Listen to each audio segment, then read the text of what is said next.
Hey guys, welcome to this tutorial where we'll explain how you can delete a card on a Trello board. Let's jump into it. Whether you're trying to clear up space, organize your workflow, or just remove unnecessary tasks, deleting a card in Trello is a simple but effective step. First, open your web browser and head over to trello.com. Once you're on the homepage, click the login button at the top right. You can sign in using Google, Microsoft, Apple, Slack, or just your email and password, whichever works best for you.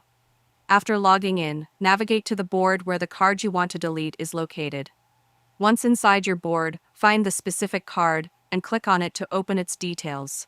This detailed view shows everything related to the card, so it's a good chance to double-check you're removing the right one. Now, on the right-hand side of the card, look for the option called Archive.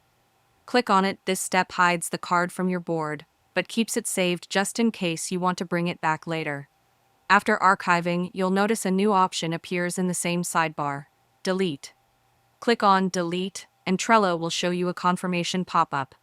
This is important because once a card is deleted, it's gone for good. If you're sure, click Delete again to confirm. And that's it, the card is permanently removed from your Trello board. It's a great way to keep things clean and focused.